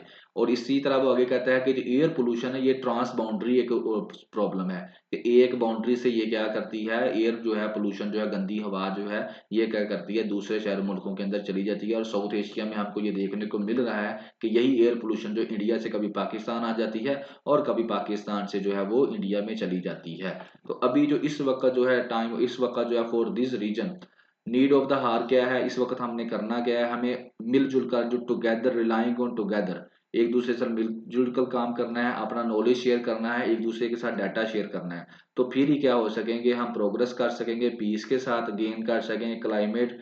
और इसके कहता है कि हम climate, no gain in climate without peace, peace के अलावा हम कुछ भी हासिल नहीं कर सकेंगे। तो नेबर्स की बात करता है मैड म्यूचुअली एश्योर्ड डिस्ट्रक्शन, कि क्या आप ये चाहते हैं कि हमारा म्यूचुअली एश्योर्ड डिस्ट्रक्शन फ्यूचर हो या म्यूचुअली एग्रीड डेवलपमेंट हो। एमएडी म्यूचुअली एश्योर्ड डिस्ट्रक्शन, जनाब Ali that is question for you, कि आपने बताना है व्हाट इज एमएडी। ये पाकिस्तान और इंडिया के दरमियान एक बड़ा ही कह लें कि लड़ाई ना होने की वजह भी है, और ये चलता भी है म्यूचुअली एश्योर्ड डिस्ट्रक्शन। इसको लेकर पाकिस्तान और इंडिया जो है वो बड़े सीरियस भी हो जाते हैं, और सीरियस है भी, that is just like a theory. तो इसके ऊपर आप लोगों ने इसको हमको रिप्लाई देना है। नेक्स्ट है इकोनॉमिक लिबरलिज्म। इकोनॉमिक लिबरलिज्म के अंदर आपको मैं पहले इसका क्रक्स बता देता हूं। जो इकोनॉमिस्ट मैगजीन है, इकोनॉमिस्ट मैगजीन ने क्या किया है कि एक नया जो है उसने एक रिपोर्ट दी है, स्पेशल रिपोर्ट दी है। इकोनॉमिस्ट मैगजीन ने एक स्पेशल रिपोर्ट दी है, और उस स्पेशल रिपोर्ट के अंदर जो है एक नया कंसेप्ट दिया गया होमलैंड इकोनॉमिक का, और होमलैंड इकोनॉमिक्स का नया कंसेप्ट दिया गया, ठीक है ना। और उसमें ये कहा गया है कि टाइम टू चेंज है लिबरलिज्म, न्यू लिबरलिज्म का, क्योंकि अभी पूरी की पूरी आईएमएफ जो है वो न्यू लिबरलिज्म पॉलिसीज के ऊपर चल रही है। न्यू लिबरलिज्म क्या है, लिबरलिज्म क्या है, फ्री मार्केट का, ठीक है ना। लेकिन वो अब इसके अंदर क्या करेगा, ये कंसेप्ट उसने दिया है। पहले तो वो क्या करेगा, हिस्ट्री इस मैगजीन की बताएगा कि किस तरह से वक्त के साथ साथ इसने उस वक्त अपना एडजस्ट करता रहा अपनी पॉलिसीज को, और फाइनली वो आपको बताएगा कि ये जो इसका होमलैंड का कंसेप्ट आया, इसका मतलब ये है कि जनाबी अली फाइनली जो है ना स्टेट्स जो है वो रिस्पॉन्स देती हैं। जैसे 2018 का फाइनेंशियल 2008 का फाइनेंशियल क्राइसिस हो गया, कोविड-19 हो गया, यूएसए चाइना इकोनॉमिक सैंक्शंस हो गया, रशिया यूक्रेन वार हो गई, वेपनाइजेशन ऑफ हाइड्रोकार्बन्स हो गई, आर्टिफिशियल इंटेलिजेंस हो गई। इन सारे पॉइंट्स को वो लेकर कहता है कि जब हम इनको देखते हैं तो यहाँ पर हमें फिर न्यू लिबरलिज्म या लिबरलिज्म नजर नहीं आता, फ्री मार्केट नजर नहीं आती, बल्कि यहाँ पर हमें स्टेट्स जो हैं वो एक्टिव नजर आती हैं। तो इसका मतलब क्या है कि न्यू लिबरलिज्म का कंसेप्ट जो है वो आहिस्ता आहिस्ता अब फिर वो पुराना होना शुरू हो गया है। तो इसके ऊपर वो है वो डिटेल में डिस्कस करेगा। पहले वो आपको थोड़ा सा न्यू लिबरलिज्म का बताएगा, उसके बाद वो आपको जो है इकोनॉमिस्ट मैगजीन की हिस्ट्री बताएगा कि मुख्तलिफ फेजेस से गुजरी, किसको इसने सपोर्ट किया, किसको नहीं सपोर्ट किया, और फाइनली अब जो उसने एक नया कंसेप्ट दे दिया होमलैंड इकोनॉमी का, इकोनॉमिक्स का, तो उसके ऊपर डिस्कशन करेगा। तो चलिए जी शुरू करते हैं। फर्स्ट वो आपका जो है वो आ जाता है, कहता है इकोनॉमी जो है पाकिस्तान की इकोनॉमी की बात करता है, कहा जाता है आईएमएफ के इर्द गिर्द घूमती है, आईएमएफ के प्रोग्राम से चलती है, और इस वक्त हम 23rd टाइम जा रहे हैं, 23वीं दफा 23rd टाइम है पाकिस्तान का कि वो आईएमएफ के पास जा रहा है कि पैसों का मैनेज करने के लिए। अब आईएमएफ क्या है, उसके जो प्रोग्राम्स हैं वो क्या है, वो चलते हैं जनाबे जी जो है लिबरलिज्म की पॉलिसी के ऊपर, ठीक है ना। न्यू लिबरलिज्म की जो इकोनॉमी है उसको आईएमएफ जो है वो फॉलो करता है, और वो क्या है, वो सीधी की सीधी है जी फ्री मार्केट की। Liberalism, new liberalism, free market, ठीक हो गया। आगे आ जाता है पाकिस्तान। पाकिस्तान कहता है कि जब फर्स्ट टाइम जब गया था ना, फर्स्ट डेवलपिंग कंट्री था जो किसके पास गया था, आईएमएफ के पास गया था, और इसने फिर क्या किया, अडॉप्ट कर लिया फ्री मार्केट इकोनॉमिक पॉलिसी को, ठीक है, और न्यू लिबरलिज्म इकोनॉमी को, ठीक है। और न्यू लिबरलिज्म वो कहता है आगे कहाँ से आई, इंडस्ट्रियल रेवोल्यूशन के बाद जो है ये बेसिकली जो इसने ज्यादा स्ट्रॉन्ग होना शुरू कर दिया, और इसने कॉलोनियलिज्म का फेज भी देखा, वेलफेयर स्टेट का फेज भी देखा, और आज ये हमारे सामने है। फिर वो आ जाता है इकोनॉमिक मैगजीन के ऊपर, इकोनॉमिस्ट मैगजीन की बात करता है। इकोनॉमिस्ट मैगजीन जो है ना वो एक कहता है कि क्रिटिकल लेंस है, एग्जामिन करता है इकोनॉमी को, और इसी तरह इसने क्लासिकल लिबरलिज्म को पहले एग्जामिन किया, फिर न्यू लिबरलिज्म को पिछली 2 सेंचुरी से, ये पिछले 200 साल से ये क्या कर रहा है, इकोनॉमिस्ट मैगजीन इन पॉलिसियों को ऑब्जर्व कर रहा है। और अब कहता है उसने एक नया कंसेप्ट दे दिया होमलैंड इकोनॉमी का, जो कि स्पेशल रिपोर्ट इसने पब्लिश की है अपनी, ठीक है ना। और उसके अंदर उसने एक ट्रबल पैदा कर दी है न्यू लिबरलिज्म के लिए। और इसमें जो चीज़ें इसने हाईलाइट की हैं वो पोस्ट पैंडेमिक यानी कोविड के बाद और 2008 के जो फाइनेंशियल क्राइसिस थे उनको लेकर इसने ये पॉलिसी नई रिपोर्ट दी है, और उसमें उसने न्यू लिबरलिज्म को क्या कर दिया, थोड़ा मुश्किल में डाल दिया है। अब इसके बाद वो शुरू करता है इसकी हिस्ट्री, कहता है 1843 में जो इकोनॉमिस्ट थे ना, यानी जो ये वाला मैगजीन है इकोनॉमिस्ट, इस ये क्या कर रहा था, फ्री मार्केट के प्रिंसिपल को इसने सपोर्ट कर दिया, ठीक हो गया। और ये शुरू कब हुआ था, कंपेन जो थी ब्रिटेन कॉर्न लॉबी की, कि इकोनॉमिक लिबरलिज्म की, ठीक है ना, और इस अपोजिट ये अपोजिशन थी सोशलिस्ट की, सोशलिज्म की। यानी कि ये क्या करता था 1843 में बिगिनिंग में ही इसने क्या किया था, जो फ्री मार्केट का प्रिंसिपल है ना उसको इसने सपोर्ट किया, इसके राइटर्स ने सारा कुछ, ठीक है ना। और इसके अलावा कहता है कि जो ब्रिटिश लिबरल पार्टी थी ना 19 सेंचुरीज की, उसकी जो राइज था ना उसके अंदर भी इसका बड़ा अहम किरदार था, इस इकोनॉमिस्ट जो मैगजीन है उसका। आगे वो कहता है कि वक्त गुजरता जाता है और यही जो मैगजीन है इसने हाईलाइट किया कि ब्रिटेन जो है हिस्टोरिकल रोल जो है, ब्रिटेन वालों ने कैपिटलिज्म को पूरी दुनिया के अंदर क्या किया है, स्प्रेड किया, ये इसने उसका रोल भी उजागर किया और कैपिटलिज्म को भी इसने सपोर्ट किया। आगे जाकर जो इकोनॉमिस्ट है ना, यहाँ पर जहाँ पर मैंने स्टॉर लगाया, यहाँ पर बजाकर वो एक अच्छी बात करता है कि जो इकोनॉमिस्ट मैगजीन के अंदर लिखने वाले हैं ना, एडिटोरियल लिखने वाले जो हैं, वो एडजस्ट करता है अपने एडिटोरियल्स को बड़े स्किलफुली, ठीक है ना, और अपनी पोजीशन को रिफ्लेक्ट करता है to changing tiers of the global geopolitics and leadership. जिस तरह आज दुनिया की जियोपॉलिटिक्स बदलती है, लीडरशिप बदलती है, तो ये बड़ा स्किलफुली क्या करता है, अपने एडिटोरियल्स को क्या कर लेता है, एडजस्ट कर लेता है, ठीक है ना, उनकी अपनी राइटिंग को एडजस्ट कर लेता है। अब ये सपोर्ट करता है, किन चीजों को सपोर्ट करता है, ये कॉलोनियल एक्सपेंशन को इसने प्रमोट किया, कॉलोनियल एक्सपेंशन को, टू प्रमोट इन्वेस्टमेंट, ठीक है ना। इसके अलावा इसने वर्ल्ड वार वन जो during the world war one इसने क्या किया, वह तब भी इन्होंने इसने जो है सपोर्ट किया जो जो कैपिटलिस्ट एलिमेंट्स थे उनको। इसी तरह वर्ल्ड वार टू के अंदर इसने क्या किया, ब्रिटेन को जो इन्फ्लुएंस कम हो रहा था उसको भी इसने हाईलाइट किया। तो इस तरह का ये काम करता है। उसके साथ साथ हमेशा से इसका फोकस रहा है, अमेरिकन लोग जो रीडर्स हैं वो इसका फोकस रहा है, और हमेशा से ये यूएसए की जो फॉरेन पॉलिसी है उसके साथ साथ मिलकर ये चलता है। ठीक हो गया जी। ये चीजें वो हैं जो इकोनॉमिस्ट मैगजीन फॉलो करता है। अब ये मैगजीन अपोज किसको इसने अपोज भी किया, एंग्लो फ्रेंच जो प्रपोजल था military intervention the Suez canal, Suez canal के अंदर जो एंग्लो फ्रेंच प्रपोजल था उसको इसने क्या किया, अपोज किया। इसी तरह से यूएसए का जो स्टांस था and back other American strategy, cold war के अंदर इसने क्या किया, जो यूएसए का स्टांस था उसको इसने इंडोर्स किया, और दूसरे जो दूसरी स्ट्रेटजीज थी उसको इन्होंने अपोज किया। तो इस तरह से ये हिस्ट्री में ये करता रहा है, ठीक है ना। यानी कि जो वर्ल्ड लीडरशिप होती है ना उसके साथ साथ उसके आइडियाज के साथ चलता है ये, और दूसरों के आइडियाज को ये क्या कर देता है, अपोज कर देता है। जिस तरह से अभी मैं अगर रिसेंटली एग्जांपल दूं तो अभी क्या हुआ, गजा के अंदर वार हुई है, तो ये सपोर्ट करेगा इसराइल वालों को, गजा वालों को नहीं करेगा, इसराइल के स्टांस को हाईलाइट करेगा। इसी तरह से 1970 के अंदर कहता है क्या होता है, न्यू लिबरलिज्म जो था ना, वो डैचर रीजन की बात करता है, और इसी तरह टोनी ब्लेयर की बात करता है लेबर पार्टी की। तो बेसिकली ये कहता है कि उस टाइम के अंदर जो जो शिफ्ट हुआ था पूरे का पूरा पॉलिसी के अंदर, और क्लासिकल जो इंडिविजुअलिज्म है ना उसको खत्म करके लिबरल आइडियोलॉजी के ऊपर जो है उसको अडॉप्ट किया गया। 19th सेंचुरी की बात करता है, फिर 20th सेंचुरी की बात करता है, उसके अंदर जो है वर्किंग क्लास जो है उसने क्या डिमांड करना शुरू कर दिया, वेलफेयर का। जो मॉडर्न लिबरल लोग थे उन्होंने कहा जी आप सिर्फ ये इसमें मार्केट के अंदर लिबरलिज्म तो आप कह रहे हैं, लेकिन जो वर्किंग क्लास है उसकी वेलफेयर का भी नारा लगाना शुरू कर दिया। तो इसने फिर क्या किया, जो मॉडर्न क्लास थी उनको उनकी फ्रीडम के पीछे इसने भी नारा लगाना था, मॉडर्न टेक ऑन फ्रीडम। तो इसके ऊपर इसने क्या किया, इकोनॉमिस्ट ने ठीक है कहा कि ठीक है फ्रीडम होनी चाहिए, वेलफेयर के ऊपर काम होना चाहिए। तो इस तरह की काम भी इसने शुरू कर दिया, यानी कि जिस वक्त की जो डिमांड थी उस डिमांड को इसने पूरा किया।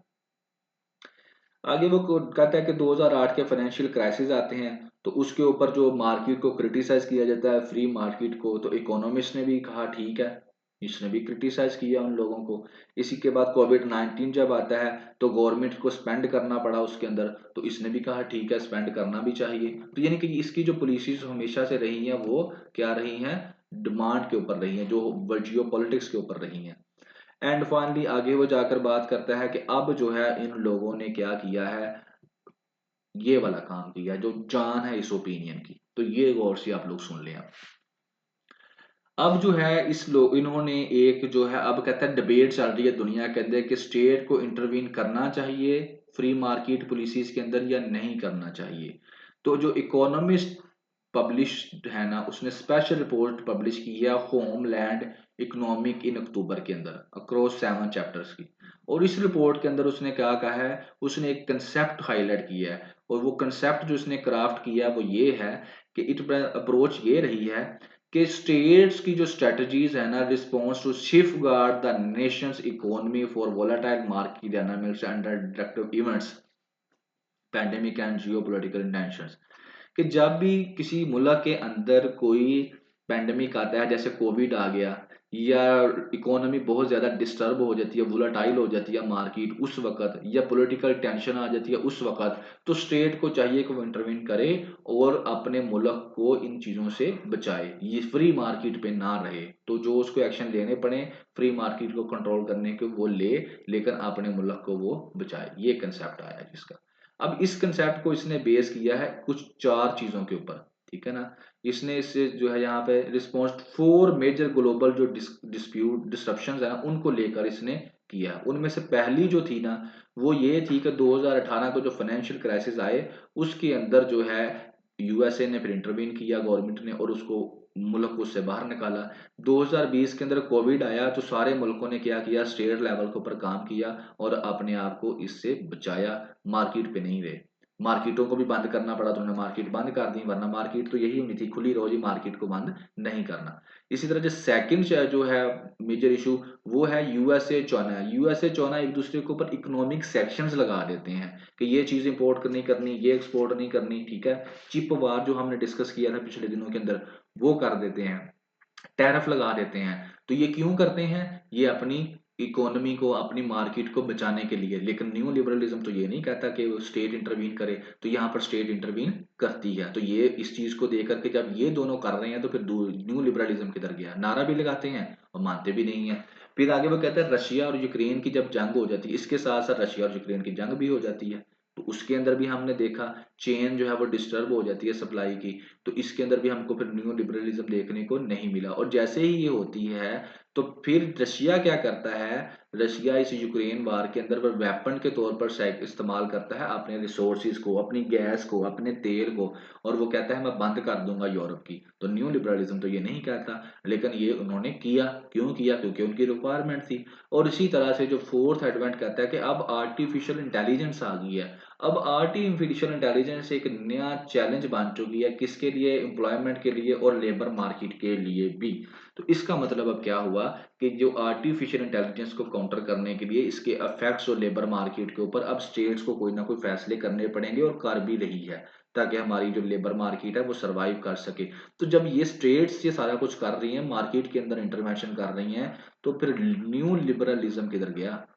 तो इसको देखकर फिर उसने उन्होंने क्या किया, ये वाला कंसेप्ट दे दिया होमलैंड इकोनॉमिक्स, जिसके अंदर यही है कि जब कोई स्पेशल केसेस हो जाते हैं तो स्टेट जो है वो इंटरवीन करके अपने मुल्क को, अपनी मार्केट को बचा ले, अगर वो बचा सकती है तो।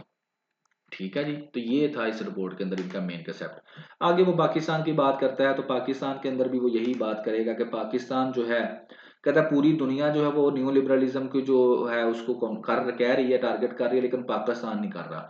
उसकी वजह यह है कि पाकिस्तान जो है ना उसके अंदर खुद डिपेंडेंट है आईएमएफ के ऊपर, ठीक है। आईएमएफ के ऊपर पाकिस्तान खुद डिपेंडेंट है उसकी पॉलिसीज के अंदर। और सबसे बड़ी बात यह है कि पाकिस्तान के अंदर अभी इलेक्शन होने जा रहा है, और अभी इलेक्शन जब होने जा रहा है तो पाकिस्तान की इकोनॉमी खराब है, लेकिन किसी भी पॉलिटिकल पार्टी ने कोई मैनिफेस्टो के अंदर कोई अल्टरनेट पॉलिसी दी नहीं कि हम जो अभी न्यू लिबरलिज्म को फॉलो नहीं करेंगे, हम आईएमएफ की पॉलिसी को फॉलो नहीं करेंगे, तो ये एक न्यू पॉलिसी है, इसको हम फॉलो करेंगे। तो ऐसा कोई काम किसी पॉलिटिकल पार्टी ने किया ही नहीं। तो जब किया ही नहीं है तो पाकिस्तान जो है लिहाजा न्यू लिबरलिज्म की इस नई जंग को, इस नई चीजों को है वो क्या कुछ भी नहीं करता, चैलेंज नहीं करता। तो जनाब ये था आपका आज का थर्ड ओपिनियन। अब आ जाते हैं आपके जो इस चैप्टर नंबर 6 के ऊपर, और ये होगा आपका थर्ड ओपिनियन होगा ये वाला, और ये है चैप्टर नंबर आपका 6। अच्छा जी, यहाँ पर बात होगी कोयले की, जो आप जलाते हैं। एनर्जी मेन टॉपिक आपका रहेगा। पाकिस्तान में एनर्जी क्राइसिस है आपको पता है, तो एनर्जी मेन टॉपिक है। क्रक्स इसका ये है कि वो ये कहता है कि कोयला एज ए हम इसको एज ए यूज करके इससे एनर्जी हासिल करते हैं, लेकिन क्लाइमेट चेंज की वजह से अब कोयले को बंद किया जा रहा है, क्योंकि यहाँ पर क्या होता है, कार्बन डाइऑक्साइड गैस निकलती है और क्लाइमेट चेंज को इम्पैक्ट करती है। तो इसकी वजह से दुनिया अब जा रही है ग्रीन ग्रीन एनर्जी की तरफ। लेकिन अब यूरोप में क्या हुआ, जब यूक्रेन की वार होती है तो रशिया ने गैस बंद कर दी, तो वो उन लोगों ने कोयला इस्तेमाल करना शुरू कर दिया। लेकिन अब दोबारा से वो वापस जा रहे हैं ग्रीन एनर्जी की तरफ आस्ता आस्ता।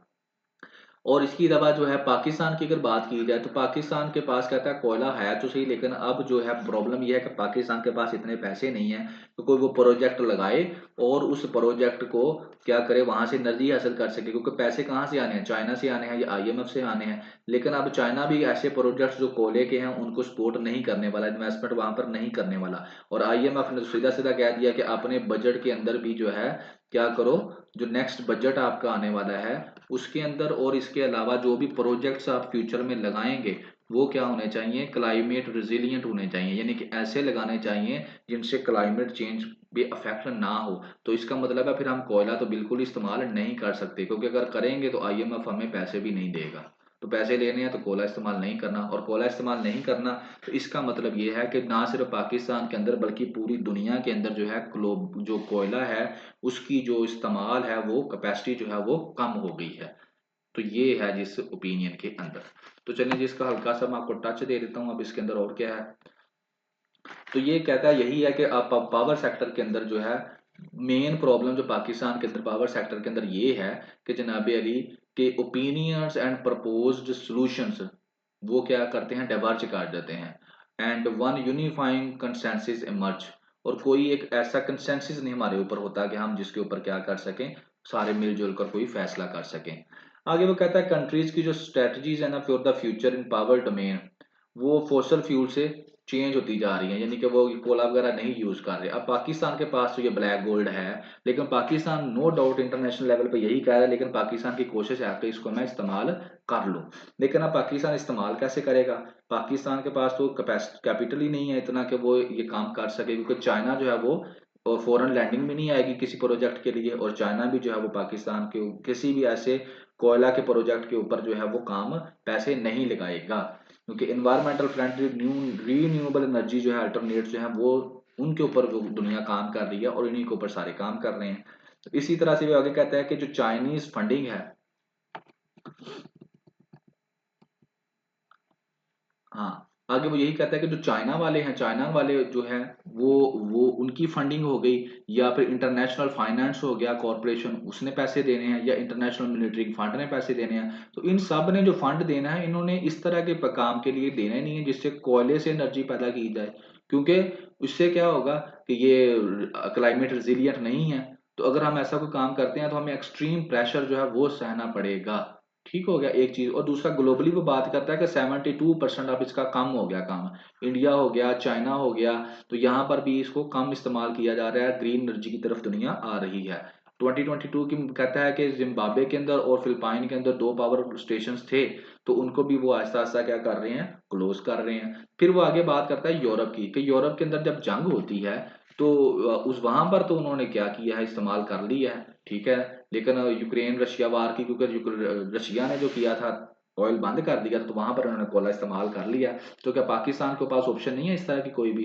तो वो ये बात करता है कि हाँ पहले कर लिया था लेकिन अब आहिस्ता आहिस्ता वो वापस जा रहे हैं उसी की तरफ, और उनका 14 जो गीगावाट का जो एक स्टेशन है वो तो बिल्कुल ही बंद पड़ा हुआ है।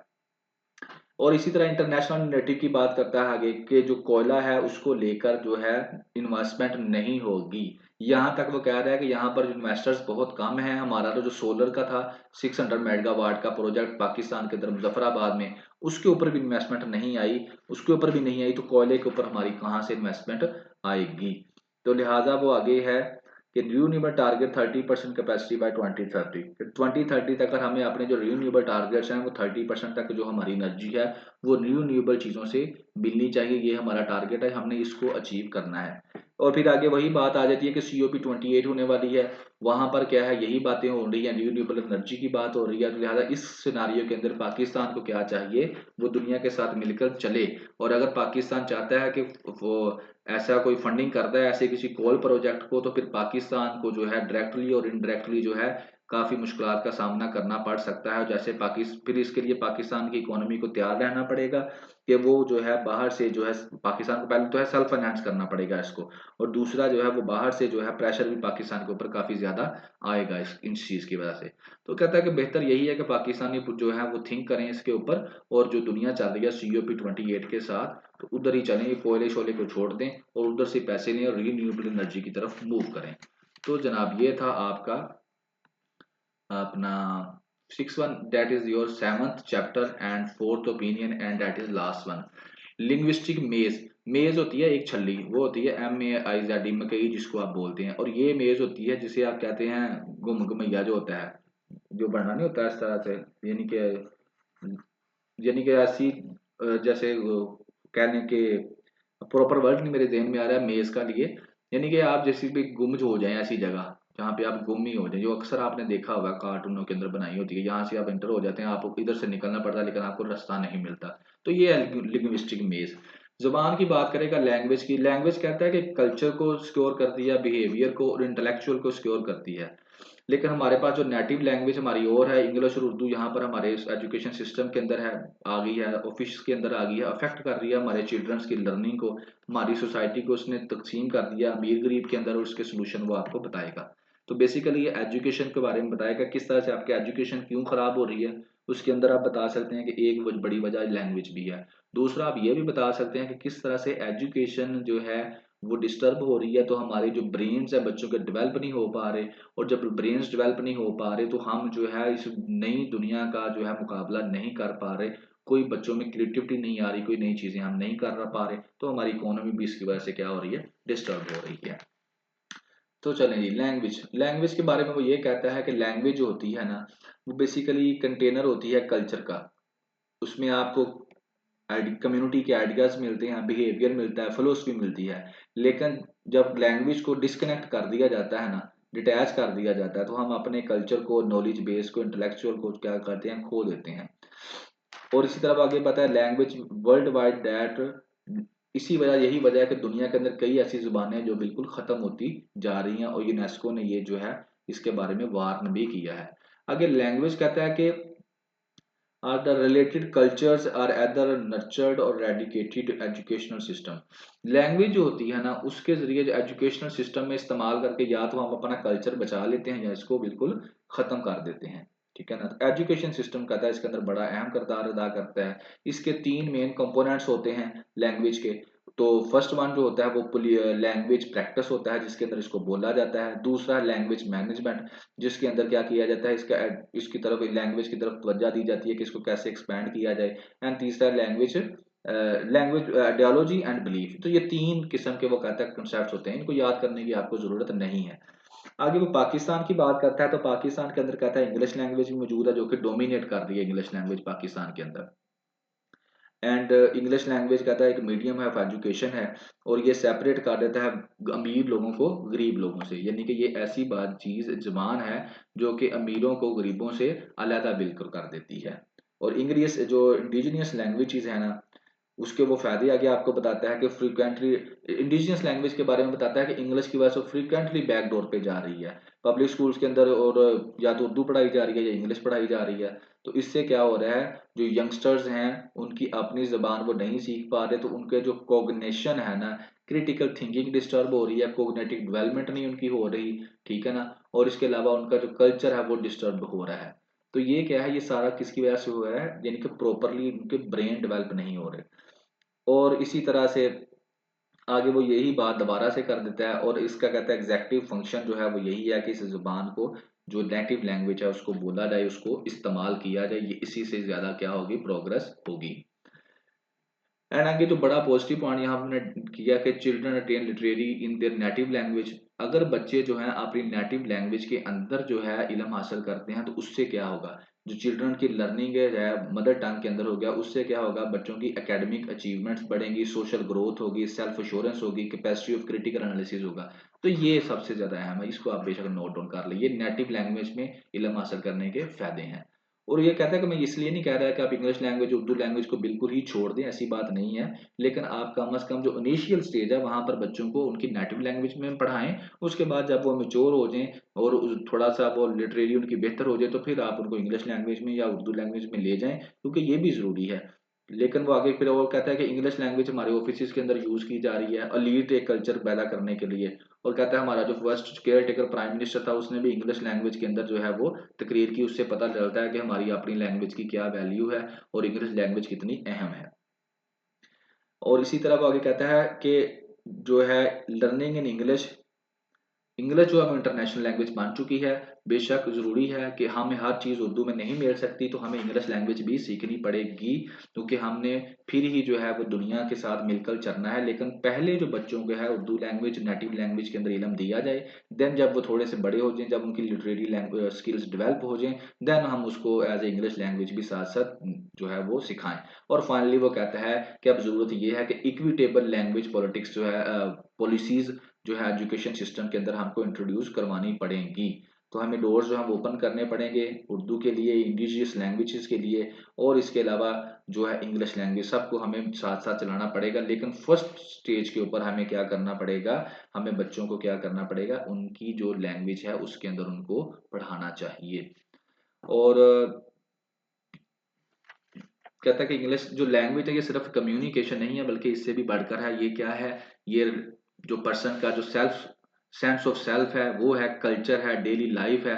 तो एजुकेशन इट सेल्फ है way of living, and taking away language from one's education is to deny them their right to live, यानी कि education is himself a way of life. तो सारा का सारा उसका फोकस जो है वो यही है कि नेटिव लैंग्वेज में पहले बच्चों को पढ़ाओ, उसके उसने फायदे बताए हैं, देन मूव करो उर्दू लैंग्वेज के अंदर और इंग्लिश लैंग्वेज के अंदर। सो जी ये था उसका इस ओपिनियन के अंदर डिस्कशन सारी की सारी। सो जी आज का लेक्चर जो है वो एंड होता है। कमेंट्स तो करके ज़रूर बताइएगा कि कैसा लगा आपको, एंड एंजॉय करें जी। Have a good day and thank you very much. अल्लाह हाफिज़।